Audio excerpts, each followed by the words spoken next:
Is all this focus on narcissism and narcissists good? Aren't we really attacking a broken group of people, demonizing them even? Should this be discussed the way that it is in social media? Or are we doing something harmful? In this episode, I'm going to tackle this tough topic, as well as discuss the differences between a mental health condition and a personality disorder, how to recognize a toxic person in the first meeting, and what to do about a smear campaign. Thank you so much for joining me here on Breaking Free from Narcissistic Abuse. I'm Dr. Carrie Kerr-McAvoy, a clinical mental health specialist who has 20 years of counseling experience, and I'm also a narcissistic abuse survivor. Thank you for joining me here today. Be sure to subscribe so that you're notified of upcoming episodes, and let us know what you think by leaving a comment. This is a listener-supported podcast, so consider giving a donation, even the cost of a cup of coffee. Thank you so much for your contributions. It is greatly appreciated. So let's listen in on this replay of a TikTok Live on Breaking Free from Narcissistic Abuse. I was thinking about the differences between a condition and a disorder. We often get mixed up on this when we think about narcissistic abuse and narcissists in particular. We think that narcissism is a condition that's changeable, that's addressable, just like a flu is addressable or a cold. We think it's something that happens to someone instead of what it really is. So when the DSM-3 was created, they revamped it basically from the ground up. And one of the things that they did is they based everything that they put in it, all these conditions, as something observable. So when you go to DSM-3 or now the DSM-5, you're seeing a set of conditions and disorders that are based on observation. What happens when someone is depressed? What happens? What does it look like when you're anxious or when you have OCD? They separated them from conditions to disorders. Conditions are things like you getting a cold. There's a set of symptoms that you have. Your throat gets scratchy. Your nose starts to run. You start to cough.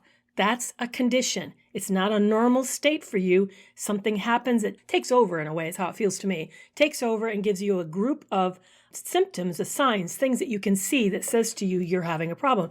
But you recognize at the time that this isn't you. You normally don't behave like this.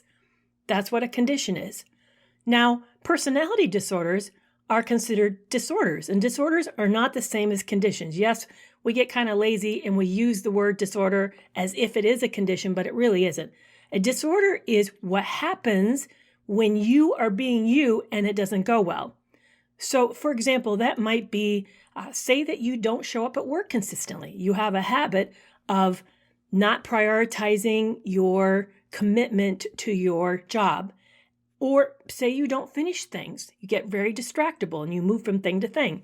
Maybe you're a person who has problems managing anger and you end up, as a result, blowing up and losing relationship after relationship. Narcissistic personality disorder is a disorder. It's you being you, but it creates this whole kind of trail of disaster behind you because of the way that you are being is problematic for everyone around you.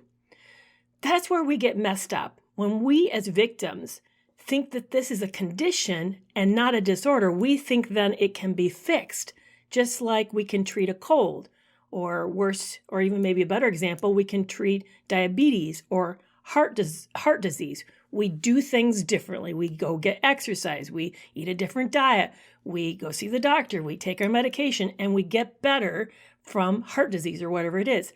We often end up thinking when we're in these relationships that if we could just be different, be more, show up, care, love them better, or something, that we can fix the way that they're broken, at least the way that they're affecting us, so that we can end up being better. The problem is, it isn't. It's part of who they are. And that's something that's very, very difficult to change. It takes a lot of effort to change who we are. But I think that piece gets missed on victims. I think that's why we end up putting so much time and effort thinking that we can somehow, this is solvable, when it's really not solvable at all. What is narcissism? Are they ever aware they're narcissistic? So narcissism, as I said in the beginning, is based upon what's observed. And so when the founders of the DSM-3, which was the big transition in the way we think about mental conditions, and it came out in 1980, that's the first time narcissistic personality disorder actually showed up as an observable condition to be diagnosed. It was in 1980. Not that it wasn't there. It wasn't there. It was just called something else. We thought about it differently. But in 1980 going forward, it's based upon 9 criteria. You have to have 9 different criteria. You have to have 5 of the 9 in order to be diagnosed. What they capsulate is, I'm not going to tell you all 9. It's very easy for you to Google and find the 9. But what they capsulate is a way in which these individuals struggle with self-direction. They tend to lack focus. They get bored very quickly. They move from thing to thing. They also struggle with intimacy. They end up having a hard time showing up at relationships and being vulnerable, sharing who they are. They have a difficult time with empathy. So when it comes to understanding what it's like from another person's perspective, they're not aware, and that impacts them at a lot of levels. That also makes them very poor at self-reflection. It makes them, empathy, if you think about it, is really like our version of pain receptors, but for the psychological, emotional self. So if you put your hand on a hot stove and it starts to burn, you jerk back, you change it in order to stop the burning. Empathy does the same thing. It gives us a sense of how we're affecting other people. But if we don't have a good sense of empathy, we don't know that we're hurting them because it's hurting us, then we don't stop. We do things that are very cruel and callous and thoughtless. So not having empathy just makes us then very, very hurtful, makes us very blunt people in the world. We're not sensitive. We roll over everybody. So self-direction, empathy, intimacy, and I'm missing one more. I'm trying to think of what it is. So there's kind of these 4 realms that they struggle with, and that they're vulnerable and broken around. And as a result, that they then end up having a hard time having good work relationships and having a hard time with love relationships.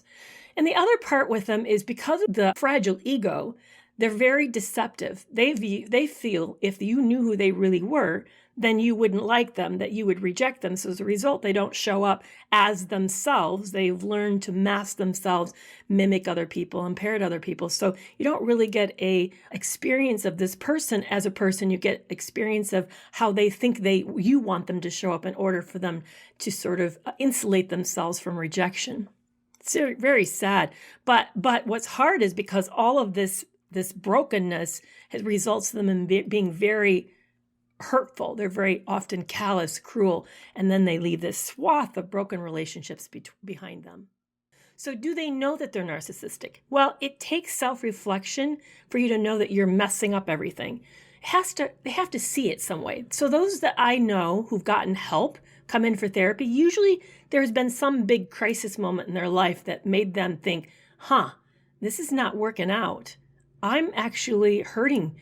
It's hurting me. What I'm doing is hurting me. I'm losing a job, or I'm about ready to lose the kids, and usually they don't even have enough wherewithal to care about the kids in the way that you and I would think about that. But there's usually something that means something to them. Maybe it's the loss of money or an asset that they're really invested in, but something happens. And as a result of that, they end up realizing that they have problems. But it usually takes a crisis for them to be aware that there's something really serious going wrong.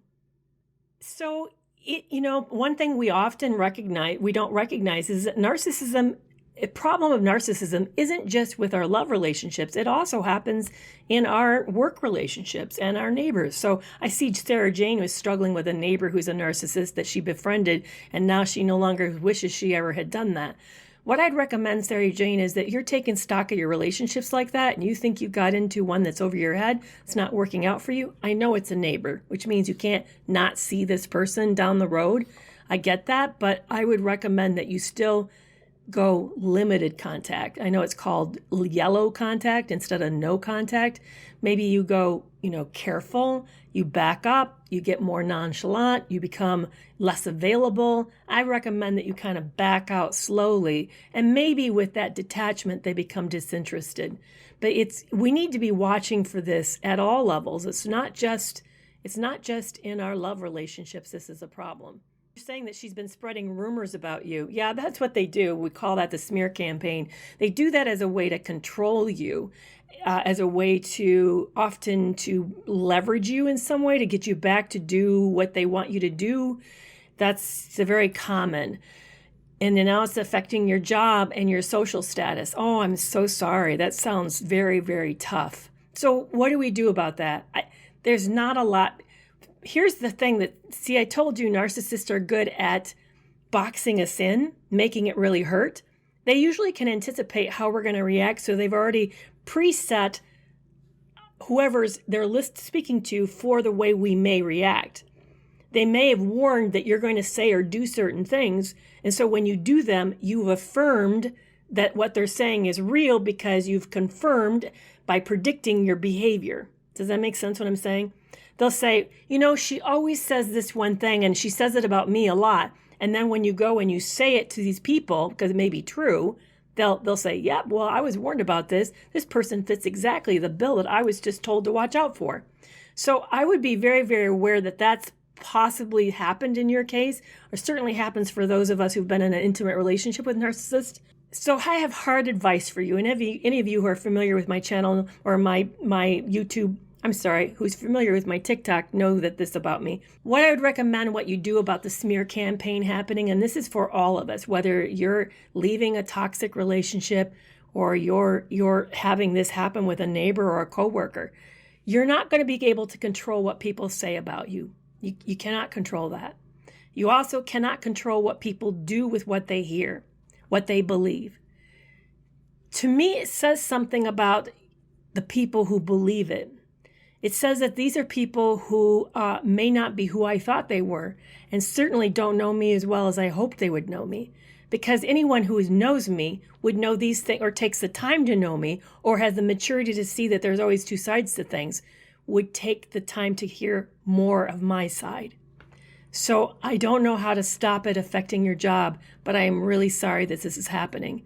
And yes, that this is what I would start talking about when I said narcissists make sure that it hurts us when we try to leave them. They have like this sixth sense, and they know when things are not going well, and they will make these moves against us that are just devastating. And that's why it's so difficult to get out of these toxic relationships.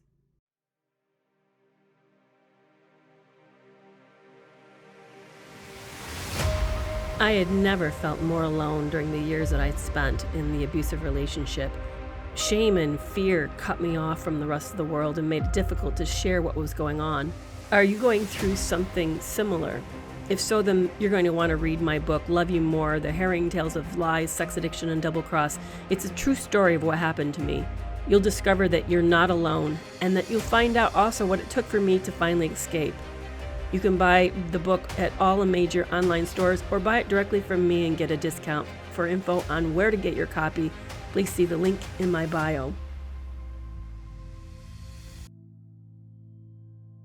I have to comment on Bug Cereal's comment about how much this person hates us using it narcissistic abuse because it demonizes everybody with a disorder.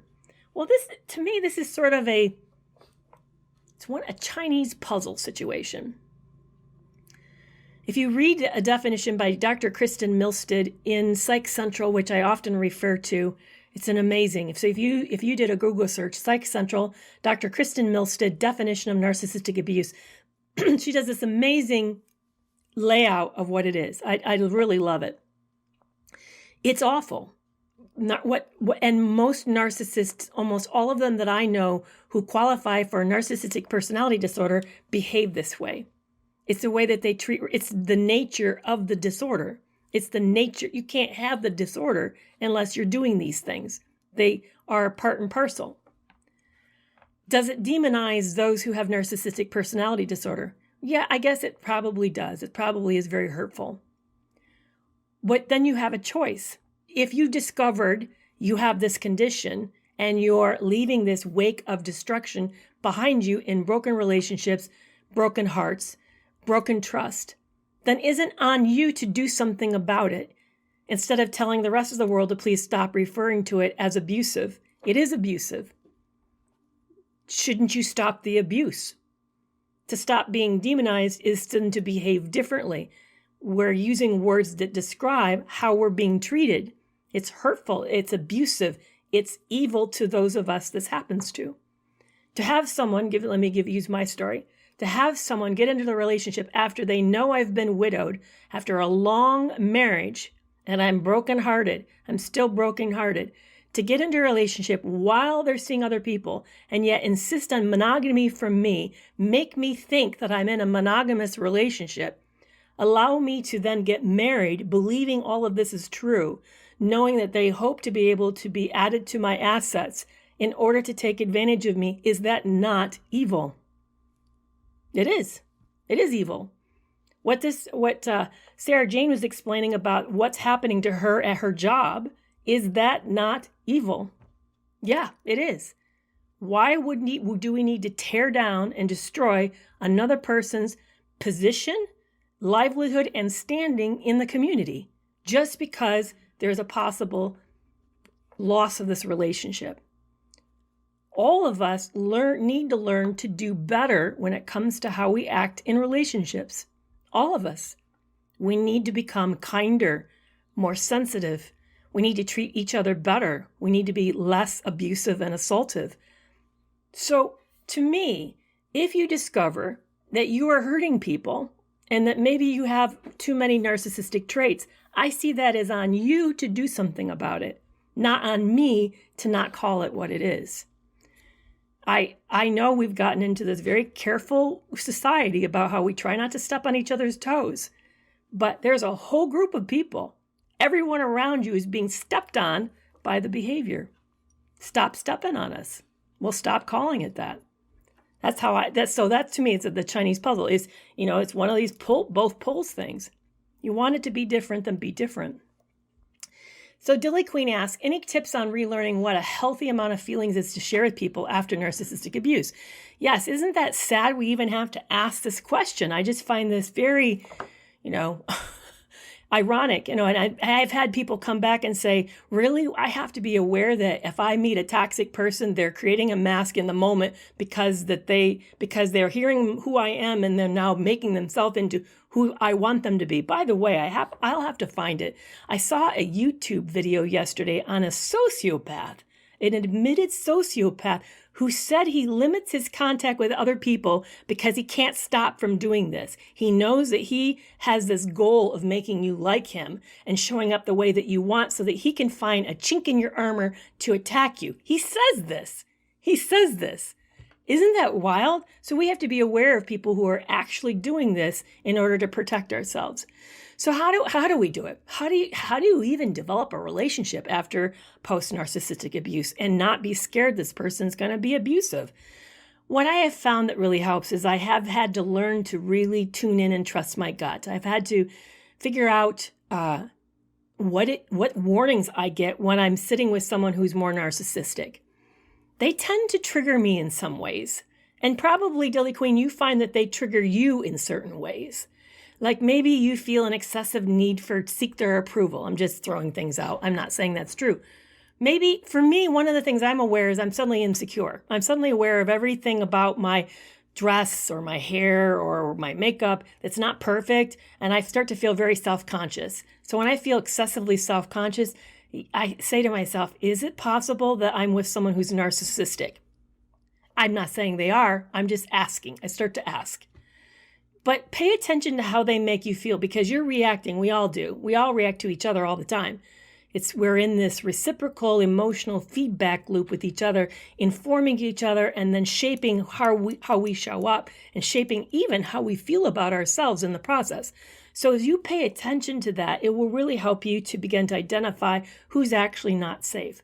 I found in my first date with a narcissist, there was a couple things I noticed that were bothersome that now if I ever saw them, I would see it differently. He revealed too much of his backstory. It was very sensitive, and I thought it was too early to tell me. And it actually put me in an awkward spot. I considered whether or not I should tell him more of my backstory, and I didn't feel ready. So when I feel someone's kind of like a push on that, now I know, watch it, that may be manipulative. The other thing that he did was he needed to sort of label me in certain ways, like me talking. And these days I talk more than I used to, but back in the day, I used to not be a big talker. I would let you talk and I wouldn't talk much. But he said and he controlled the conversation at least 60% of the time, maybe even more. But he said that I was a big talker and I talked a lot. Or wasn't. I know that if you and I actually had a stopwatch and you were timing me, you would find that I consumed less than half of the conversation, for maybe even less than a third of the conversation. But his perception was that I controlled too much of the floor. That's also, by the way, what's called typecasting.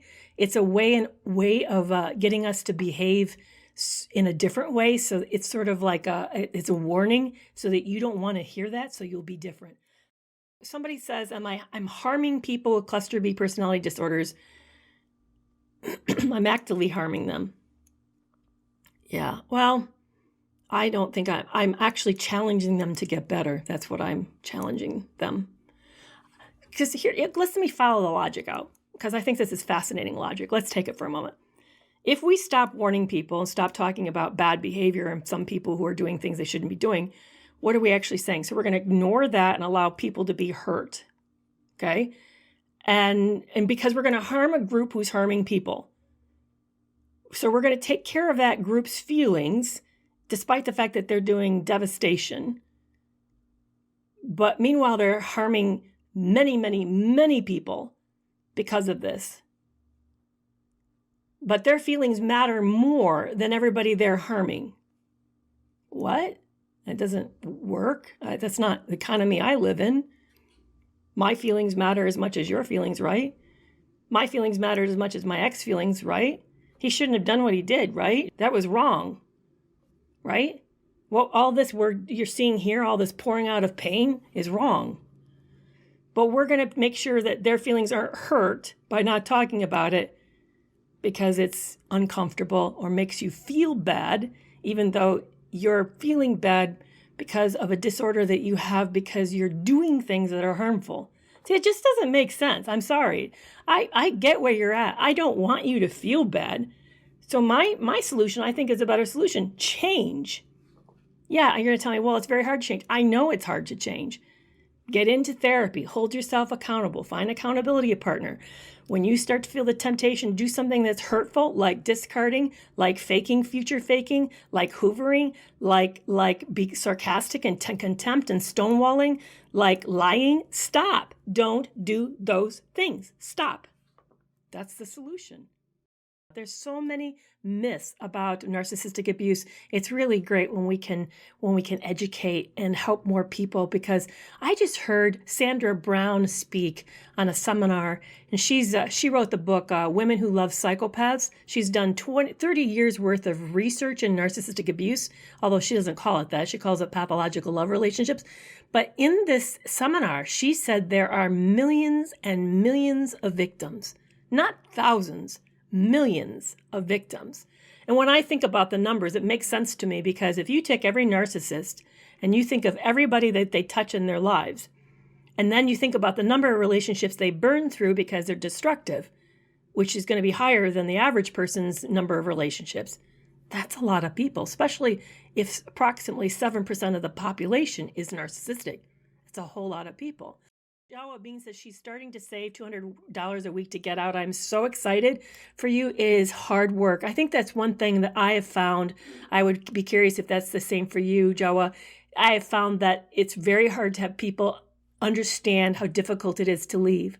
They end up thinking that it's just a matter of will, a lack of willpower. We just haven't decided that we have had enough. We haven't packed our bags and got out.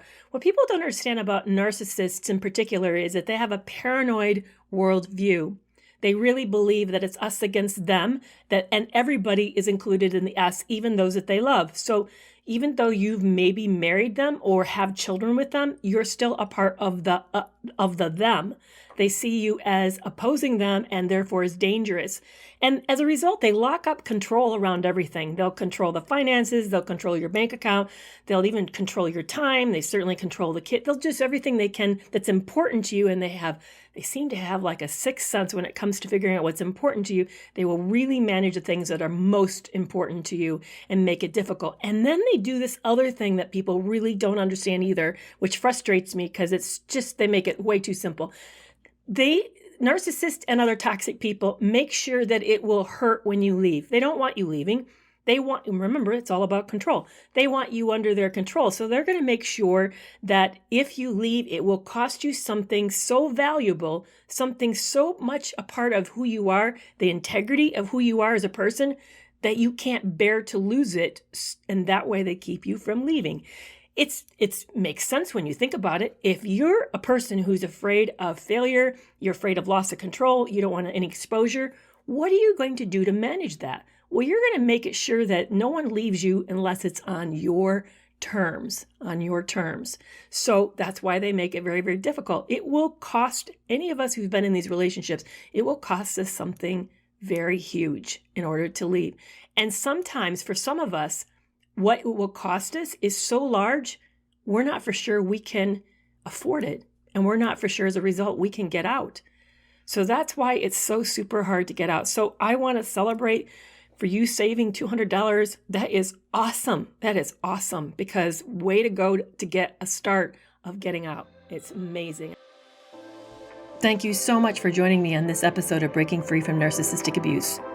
One of the best ways to heal is to do it in the safety of a community that gets what you're going through.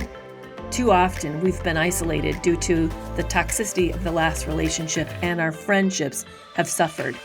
As my last marriage was ending, I had nearly no close friends left, so I joined a group that allowed me to be honest about what I was going through. Now you can too. Toxic Free Relationship Club is hosted on an app called Vibely. It's a private group. Private. That means no one except the other members of the group will know what you're sharing. Use the coupon code HEALNOW22 to get $3 off your first 3 months. You deserve this. You need this. I can't wait to meet you in the group. For more information, see the link in the show notes. Bye-bye.